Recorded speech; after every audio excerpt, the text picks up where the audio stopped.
And away we go on the Pig and a Pickle Krug show. That's right. The 49ers active on day one of free agency, signing Mike Evans, now signing Vederian Lowe. Let's talk about it right now. Welcome to the Krug show, brought to you by Pig and a Pickle. Hit the button. Hit the button already.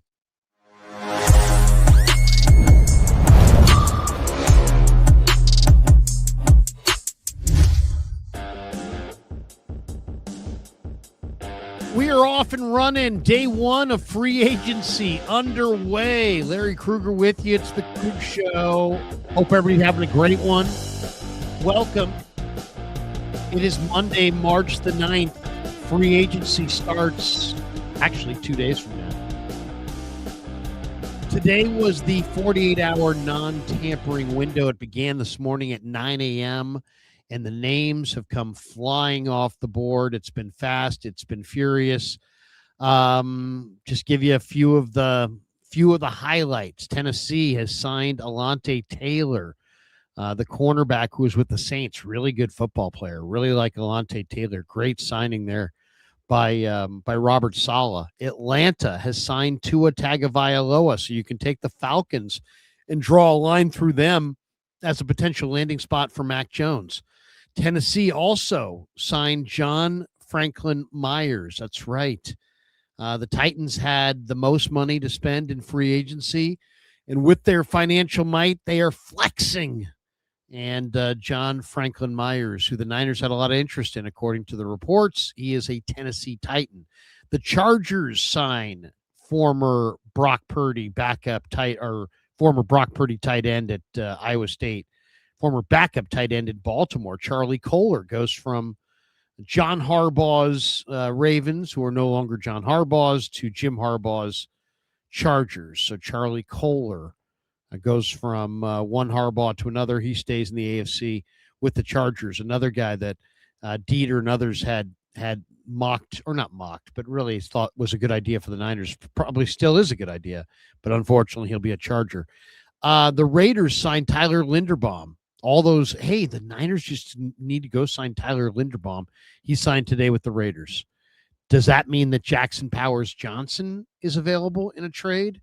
He's had some concussion issues, but if his head's right, man, he's be an interesting player to take on. I'm sure he's available.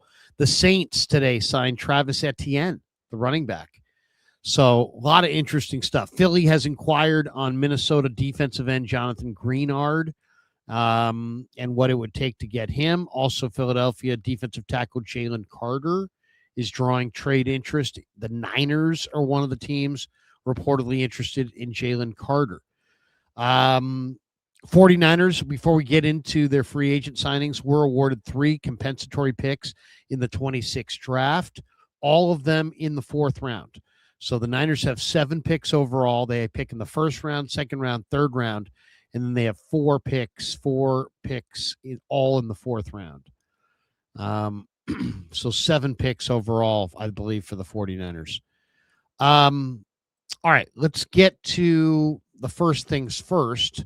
So the first signing of the day was the Niners signing Mike Evans to a 2-year deal for $60.4 million. Adam Schefter had the report. 6-time Pro Bowl wide receiver. We all know Mike Evans. He had a clavicle injury this last year, also had a concussion, but the clavicle, I'm not that concerned about the clavicle injuries recurring, because it's just not the kind of injury that recurs typically. Of course, he could get smoked and re-break the clavicle, but that's what cost him a lot of games in 2025, the broken clavicle. 108 career touchdowns, over 13,000 career receiving yards. This is one of the most prolific receivers of his era. This guy's a future Hall of Famer. 11,000-yard seasons in a row. That was not a misspeak. 1,000-yard seasons in a row for Mike Evans, tying Jerry Rice for the most 1,000-yard seasons consecutively in NFL history. So he can break that. How about he can break that record in a Niner uniform? That would be something with Jerry in attendance. go for 12 straight 1,000-yard seasons. And I do think it's highly likely that he gets it. We'll talk about why in a minute. He's a Super Bowl champion. And bottom line is the 49ers were slated to pay Brandon Ayuk $27 million in 2026. And then he said, no, I'm going to give you that money back. And so the Niners got all that money back. The Niners got, $84 million of relief or whatever it was when Ayuk walked away over 3 seasons. $27 million is what they were slated to pay Brandon Ayuk next season in 2026. And now, essentially, they are reallocating that to Mike Evans. And then the question is, how do you feel about it? And what is the difference in the two players? Well, I mean, difference in what you had compared to what you're getting, or difference between what you have in Brandon Ayuk and what you have in Mike Evans, because what you had in Brandon Ayuk was a guy who was really great at running those in breaker routes, ran them with total courageousness and fearlessness, ran across the middle of the field like he owned it. He was a terrific 49er receiver, and really was, he ran that thing with conviction and no fear, and he was explosive. So, but that was the Brandon Ayuk pre-injury. Now, post-injury, tearing up 3 ligaments, as devastating as that thing was, he was going to be diminished and is going to be diminished with whatever team he plays for, most likely the Commanders. So, is Mike Evans a step up from Brandon Ayuk? Well, he's a step up from what Brandon Ayuk was going to give you if Brandon Ayuk were still here. So the fact that Ayuk said, I want out of here and I'm going to take all the guaranteed money and give it, and I'll void all that, or I'll allow you to void that by not showing up to a bunch of things. The Niners voided all of his guaranteed money, and they essentially reallocated it today, some of it, to Mike Evans. So Evans signs for 3 years, $60.4 million. Ayuk had $84 million coming to him over the next 3 years. Or 81 million or something like that. It was 80 something million, 27 this year. So the Niners save money and they get the better receiver. He's an older receiver, but he's a better receiver. He's a Hall of Fame receiver. He's not going to separate the way Ayuk separated. He's not going to have that level of separation, but he's got better ball skills. He's a better route runner. He's more dependable. I think there's going to be Mike Evans after a month of working with Brock Purdy should be, it should be pretty automatic that, he can throw to a certain spot, and knowing that Evans will be there, he'll hit his benchmarks. He'll be where he's supposed to be. So I think it's an upgrade when you really look at it. I mean, this is probably instead, the Niners were reportedly interested in Alec Pierce. He re-signed in Indianapolis with the Colts. He's got a good relationship with there with Daniel Jones, who also is sticking around. So that duo stays in Indianapolis. I would imagine this is instead of Romeo Doubs, but who knows? Maybe it's in addition to. The 49ers desperately need more receivers. If they signed another receiver, they would still be looking receiver in the draft. So, to me, though, if you look at it just as the Ayuk trade-off for Evans, I think it's probably an upgrade. It's definitely an upgrade on the post-injury Ayuk reality, which was reality. He tore up the knee. He's going to be diminished. And then he did the Niners a favor, essentially, because now the Niners upgraded to a better, healthier receiver who's cheaper. So a better, healthier receiver who's cheaper is better. Now, he is older, but he still, is a prolific receiver who can make plays. Is he going to run that in-breaking route with the same conviction that Ayuk did a couple years ago? Most likely not. But he's more polished in how he runs all of his routes. Is he going to – I think he's got better ball skills than Ayuk, but he won't have quite the separation. You'll see more Brock threading the needle and the coverage being right there, but you'll also see Evans come down with the ball and make those plays. That's how you get to 108 career touchdowns. That's how you get to 13,000 plus receiving yards and 6 Pro Bowls. I mean, you do it. You do it and you do it. You do it again and again and again, repeatedly. So overall, I was kind of hoping for Romeo Doubs because Romeo Doubs is 25 or 26, and maybe they'll still go for Doubs. Most likely not. Doubs probably is going to command a big market, and this will preclude them from going for Doubs. But the Niners, it's interesting. It's like when you were thinking of the 49ers going for receivers when they were looking for Ricky Pearsall, you're thinking of, man, they need somebody dynamic because they really didn't have anybody dynamic. And then Pearsall does run in the 4.4s. But now with no Juwan Jennings, and the report was today that Jennings is going to move on elsewhere in free agency. And you say, where's he going? I think he might go to Seattle. I actually think he might go to Seattle. I think John Schneider is that kind of a guy.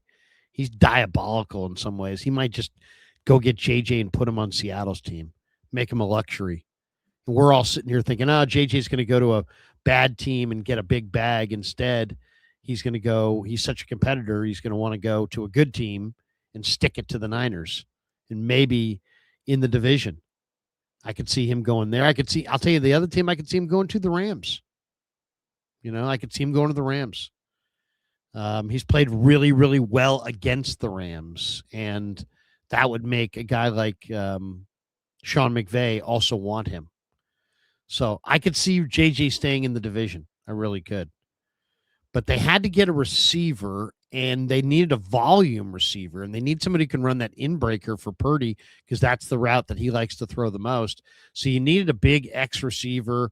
You needed a big receiver who could run some of the in-breaking routes, who could run some of the cut routes. Evans is good on the ins and the outs. He's got good ball skills. He has good hands. He runs a precise route. You know what I mean? So he's, in a lot of ways, Evans is a good fit for Brock Purdy. So overall, and then you look at the rest of that, receivers, we've talked about this as well. Receiving, you could have all linebackers who run.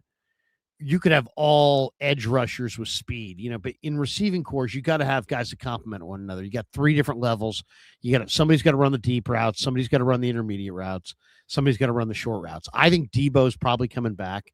I think he'll run the short routes. I think Evans is going to run the intermediate routes, and then Ricky or Cowing or Watkins or whatever other receivers they add in free agency or the draft, I think run the deep route. Run or more the explosive guys. So with 3 guys there that run the deep route, Cowing, Watkins, and Pearsall, all still there, even though none of them are really proven per se. I guess Ricky's the most proven, but none of them are super proven. You got 3 deep route elements there. You needed a chain mover. And then the more you looked at it, the more you thought, man, at first, when I thought Mike Evans, I thought, no, Mike Evans is going to want to go somewhere where he can really catch a lot of balls. But then this situation has become that situation because Kittle could be out for the year or at least out a big chunk of the year. CMC's coming off a 450 touch season. You have no Debo, or you might have Debo. You have no Ayuk. You have no Jennings. You don't know about Pearsall. There's just a lot of unknowns. And the only guys that you have coming back are the go pattern speedsters who have yet to really do anything for you. So you needed a chain mover. They needed a volume guy. At first I thought, maybe Evans won't want to be here. But the more I look at the Niners situation and the job description, without Kittle and without all these weapons and CMC coming off of a high usage year, they need a receiver who's going to catch like 80 to 90 balls. And that's why I thought Wan'Dale Robinson was the perfect fit, because I'm thinking, you know what? He's a younger receiver. So that's a good thing. And he's still a volume receiver. He caught 90 plus balls the last couple of years. But Evans is even more of a sure thing, right? He's more of a automatic. He's got better size, better ball skills. He's a Hall of Famer. And I think he'll be productive with the 49ers. The question is, can they find that explosive, dynamic receiver to go with him? And you say, well, who are you talking about? Is Romeo Dobbs that? He's a little bit more along those lines than some other guys, but I'm thinking more in the draft. Now you have other, you need to go on the offensive line. You need to go on the defensive line. You need to build up the linebacking core. So you have other needs. And Evans is the volume guy. And now you probably wouldn't go receiver in round one, but you never know. You also still have Mac Jones. Is he going to be a trade candidate? If so, you may have an extra second-round pick. Do you trade back in the first round? You may for multiple picks on day two. But there's some guys there, Kevin Concepcion, Zachariah Branch, Chris Bell from Louisville, Jeremy Bernard from Alabama, those day two receivers, Malachi Fields, Jacoby Lane. Watching the Jacoby Lane highlight reel, the ball skills on Jacoby Lane are really great. Plus he's got, huge size. He's and some of the stuff you don't know if you're watching AI. It's like, what? He's made a couple of crazy catches. But Ted Hurst from Georgia State, another guy I love. And then there's some vertical threats down, later on in the draft. Kevin Coleman Jr. from Missouri is a burner. I loved Reggie Virgil from Texas Tech. I thought he made plays. Jeff Caldwell from Cincinnati at 6'5", 220, ran 4.31. I mean, he is interesting. Josh Cameron from Baylor is a run after the catch monster. And LSU's got some burners. Barryon Brown is a burner. The other guy too is a burner. The what's his name? Forget his name, but they also have Chris Hilton. I mean, LSU's got like 3 different receivers that can run in this draft. So there's a bunch of guys that can really run. Brennan Thompson, Deion Burks. If you're looking for some of these slot receivers, some of these smaller receivers, there's some really interesting. Deion Burks from Oklahoma is really one of my favorite players in this draft. Brennan Thompson from Mississippi State is just cooks. I mean, he is like literally 2 steps and he's gone. Now he weighs nothing, so if you hit him, he could be out for the year. Xavion Thomas is the other guy I was thinking of for LSU. Another guy, 5'10", 190, 4.3 speed, super explosive. The Iowa kid, Caden Weesion, the return guy, he's really intriguing, very explosive. So, and there's other guys. I mean, if you look deeper into, the receiving list, Ra Thomas, there's all kinds of guys who can run. So they need that receiver. They need that receiver who can run. No question about it. And now,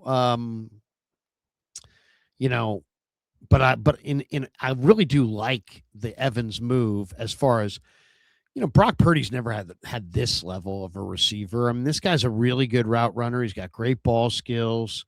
Him and Brock can get on the same page. The way Brock throws with anticipation, they could be a really unstoppable combination. So a couple other Niner notes that I think are interesting, and then we'll get to Vederian Lowe. Juwan Jennings is expected to depart in free agency. We mentioned that. The Niners did have interest in Pittsburgh corner James Pierre before he signed elsewhere in free agency. I thought that was an interesting one. Niners also had interest in Alec Pierce. He re-signed 4 years, $116 million with the Colts. And then there's the Trent Williams story. That the Niners owe him $38 million on the cap this year. That's too high of a number. They want to renegotiate it. I'm sure they would love him to take something less or maybe not, but doesn't sound like they're going anywhere on a renegotiation. Niners don't want to be staring at a ton of dead cap.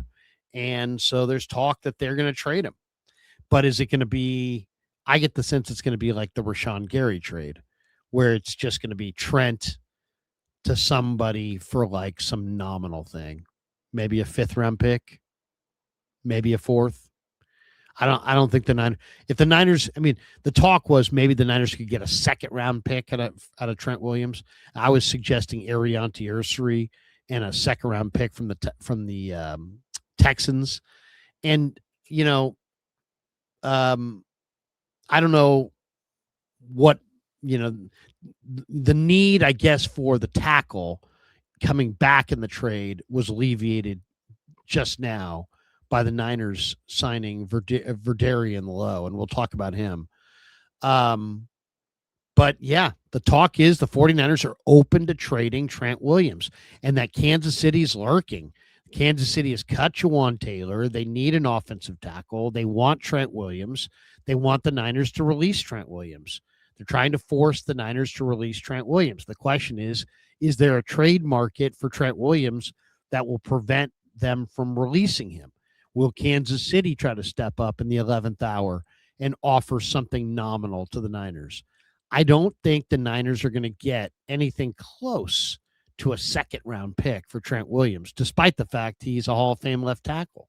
So then the question is, why trade him? Well, they don't want to go into another $100 million dead cap year in a couple years because of the money they pay Trent Williams in an extension right now, because he wants the going rate. He wants absolutely the going rate. So I would say, before I was saying, hey, Ursary in a second. Now I would say, now that you've got Vederian Lowe sitting in-house, if you could get a mid-round pick, a fourth or a fifth for Trent Williams, so just parting gift for the Niners so they feel better about releasing him, that's what I see. Let's talk a little bit about Lowe. Okay, so Lowe, the latest announcement was the 49ers have just signed Vederian Lowe, offensive tackle, to a 2-year, $12 million deal with $5.75 million guaranteed. So let's talk a little bit about him. He comes from New England. He's 6'5". He's 315 pounds, huge hands, big man, 6'5", 315, 10 and 3/8 inch hands. 35 and 3/8 inch arms. I mean, that might be the longest arms in the league. I mean, it's just ridiculously long arms. 35 and 3/8 inch long. That's long. Those are long arms. He's a swing tackle who also can play guard. He's from Rockford, Illinois. He went to Illinois. He ran 5.22 in the 40 coming out of Illinois. He was a 6th-round pick by the Vikings out of Illinois in the 22 draft. And he ran 5.22 in the 40. Now, his 10-yard split was 1.78, which is a great 10-yard split for a man 6'5", 315. He started this guy was really highly thought of at Illinois. He started at left tackle for the Illini since his freshman year in college. And the guy set a school record at Illinois for starts. He had 52 career collegiate starts. So the guy played a lot, right? He's very mature. Niners like these guys that are good guys off the field. This guy's a good guy off the field. He's married, couple kids, high character guy, very mature player, very mature guy. He's considered to be a leader, and he's got great measurables. He really does. Great length, 35-inch arms, 6'5", 315, huge hands, long arms, great tools, very durable, got great length and strength, but also great durability. 27 career starts in the NFL at left tackle over the last 3 seasons. So he's played some left tackle. He's got quick feet. He's pretty athletic. He definitely more of a zone system, blocker than a gap system guy. He's a zone system guy. He's got good footwork. He can run. He can move. Firster's going to like that. As I said, 6th-round pick by the Vikings in 22. Spent the last 3 years in New England, and he's made 25. I guess it's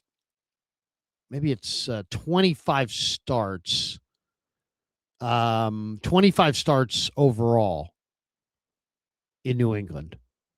20, looks like 20, maybe 21 over the last 3 years. This year, he basically spent most of the time backing up Will Campbell, but he played 17 games and he started 4. And he's an interesting guy. I mean, if you look at I think he allowed 1 sack on the year. He played 318 total snaps on the year for New England. So he only played about 30% of New England's total snaps on the year. So he played off the bench. And for the Niners, they now have Trent Williams, Vederian Lowe, Colton McKivitz, and Austin Pleasance. Most teams go with 3 tackles. Is it possible that Lowe is there? Now they'll have Lowe and Pleasance and McKivitz, and they'll move Trent Williams. I would say that's probably what's going to happen.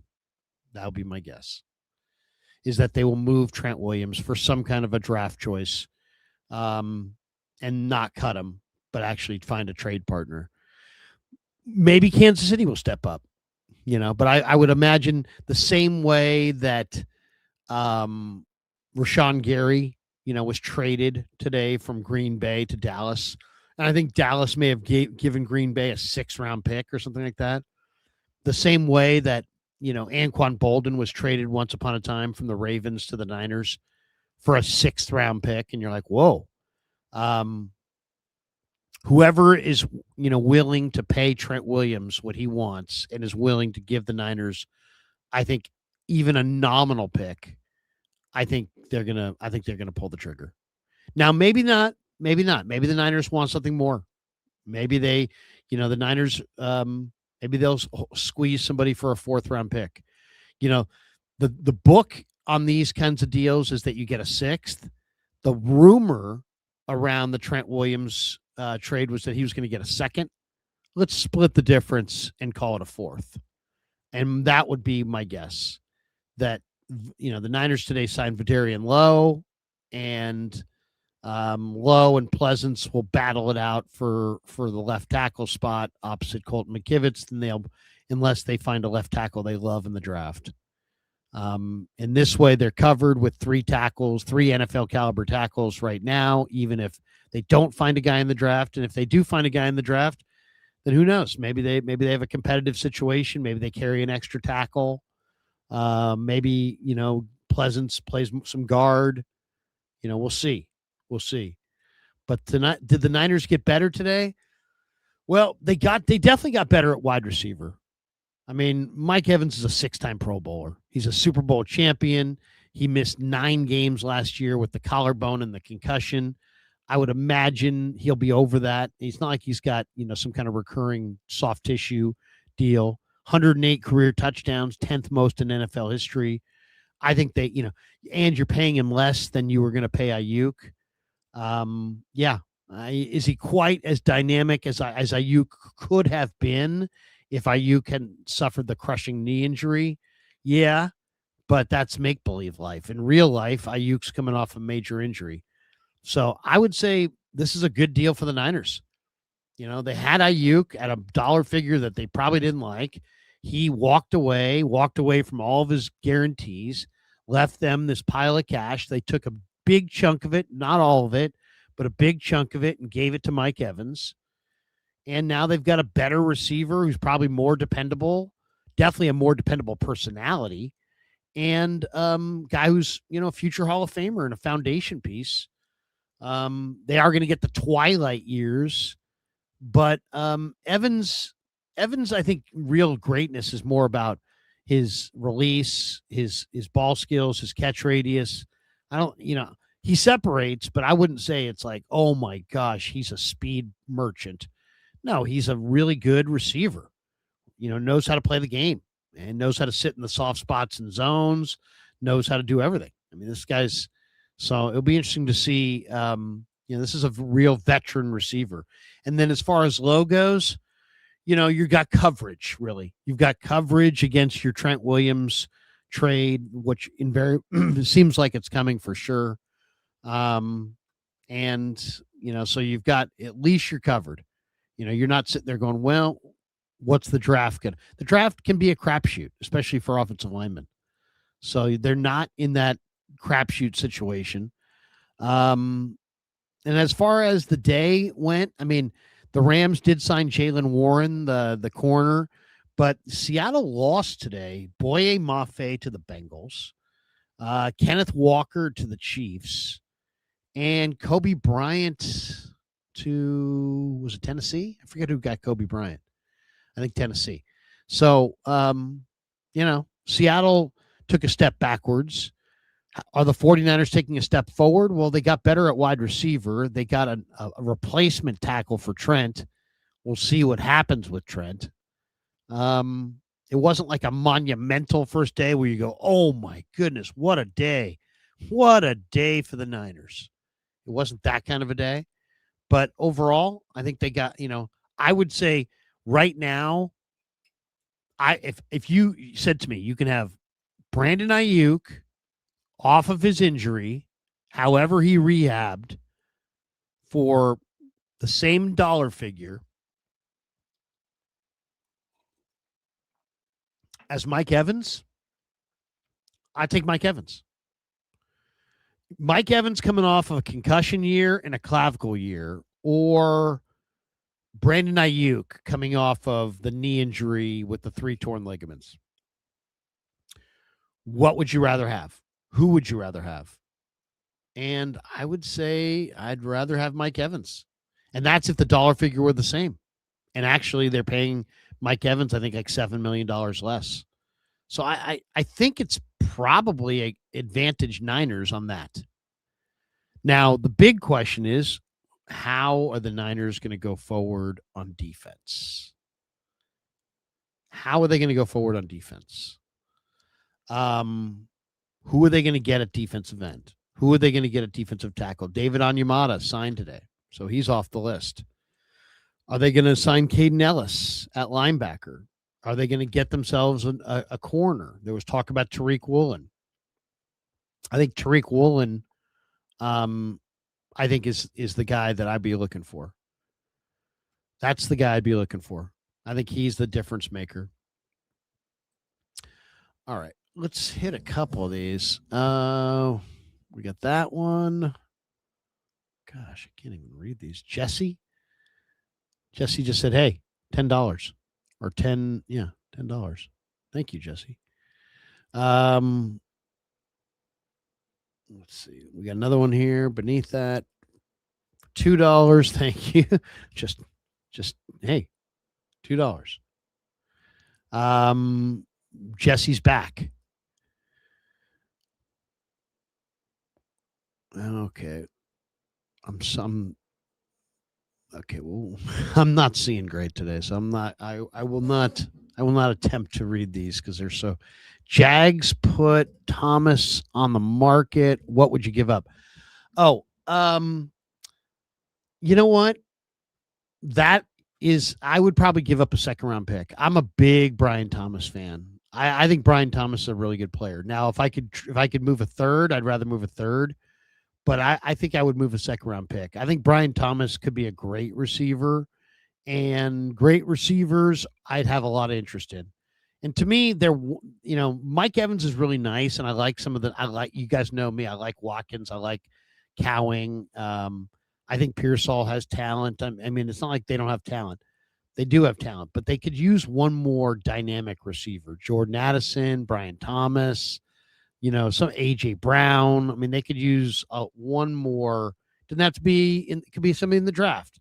This guy says Omar Cooper Jr. I definitely love Omar Cooper Jr. I'm a big fan of his. So, we've got this one saying, what about Devin Lloyd?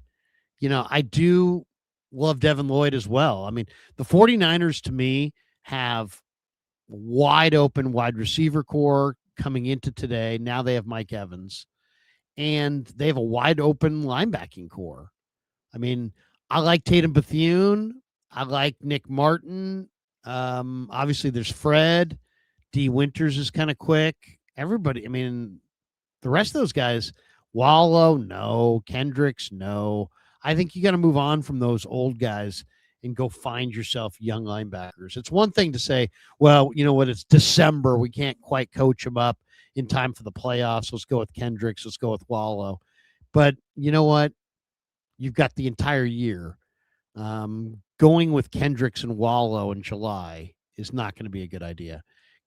Find some young linebackers that you can coach up, that you can turn into something. I think that's the route I would go if I were the 49ers. Definitely look for some young linebackers who can do something for you. You got to have some speed. I mean, look at Seattle on their second level with Nick Emanwari and Drake Thomas. They had such incredible speed.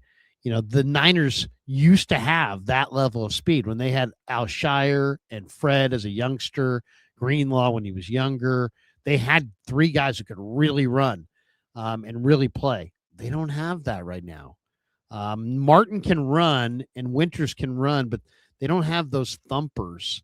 You know, they don't have those guys that can run and hit and bring you to the ground consistently. They really have to.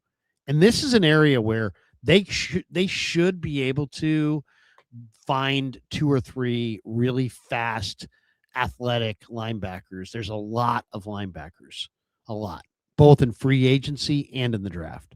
I think you got to be able to find two or three linebackers and turn over your linebacking core. And you obviously you had a pretty good eye for it initially because you're the guys who found Fred. You're the guys who found Dre. You know, you're the guys who found Aziz as an undrafted player. You know, whoever you leaned on personnel-wise to find those linebackers, lean on that person again and find two or three linebackers. And a lot of these guys can be found in the late rounds. Heck, the guy the Niners looked at the other day, Khalil Jacobs from Missouri, is an intriguing, athletic, kind of a hybrid type linebacker. Who's definitely going to be somebody to look for. And that's an interesting name to me. That's an interesting name in the draft. But there's a bunch of guys. There's a bunch of guys in the draft and in free agency. Willie Gay is a good name. All right. Couple other thoughts before we get out of here. One, you know, there's a lot of people really upset about the 49ers not, where they're at with Trent Williams and, where they're at. There's talk of the New York Giants have called the Niners about Fred Warner, and there's talk about, the Eagles and Jalen Carter. And, there's a lot of Niner fans who have strong feelings on that as well. Gardner Minshew, by the way, signed a 1-year deal with the Cardinals. So the Cardinals now have Gardner Minshew. What a circus that is. But, there's no question that some of these, you look at the Niner decisions right here and you say, okay, what are they doing? Are they, the Evans move says Evans is an older player, that they're trying to win right now, that they're going for it right now. And then the Trent Williams move says, if they're going to make a move there, if they don't bring him back, if they wind up trading him or releasing him, sounds like, more of like a rebuilding move. So what is it? Are you rebuilding and you're going to say goodbye to Trent Williams, or are you in go for it mode and you're going to go for more kind of veterans and guys towards the end of their career? I personally, I don't know where you guys are, but I'm in a belief that this is a critical decision for the Niners, that I don't think they should be all about trying to get one ring out of this older core as much as that. I mean, that if you get one, great, but I would not be trying to go older. I think the Niners are already the oldest team in football this year. I think I'm trying to go younger, and I think I'm trying to move a couple of my players for picks, and I'm trying to. I got 7 picks in the draft. I think a smarter play would be to get like 12 picks in the draft and move down a little bit, add a couple picks, trade a couple players like a Mac Jones, like a Renardo Green if you don't like him, um, you know, and get yourself 4 or 5 more picks, and build yourself a young core. Last year you had roughly, let's say, a 10-man draft class, and you got some good depth out of it. If you could come back this year with another deep draft class, I think that would probably be the best thing that you could do to try to run with the Seattles and the Rams of the world. I mean, Seattle's going to take a backslide a little bit as their roster ages and they start paying big bonuses to some of their guys. Witherspoon's going to get money. Love's getting money. There's a number of guys that are going to get taken care of. And then that's going to make them tighten the belt a little bit. But John Schneider does a great job at filling their needs and finding players that fit their scheme. And today they lose Boye Mafe, Kobe Bryant, Kenneth Walker. And, I don't want to say they're not sweating it, but those are 3 good football players. And they may lose Tariq Woolen as well. And they may lose more than that. But still, they do a really good job in the draft. And the 49ers have to hit the draft. And they also have to probably fill another need or two in free agency. You have about a dozen needs. And you don't have a dozen picks. So you're going to have to either get a few more draft choices by trading back or trading some veterans, or potentially, sign a couple free agents and fill a couple of those needs in free agency. And if they can do it, that's what they ought to be doing. And they said they were going to be kind of targeted in free agency. So, we're going to see exactly, how that pens out and what that looks like. Michael says 49ers need a true free safety, a safety with range that can cover up mistakes in coverage and allow the cornerbacks to play more press man coverage. Yeah, I agree. They definitely could use a safety that can cover.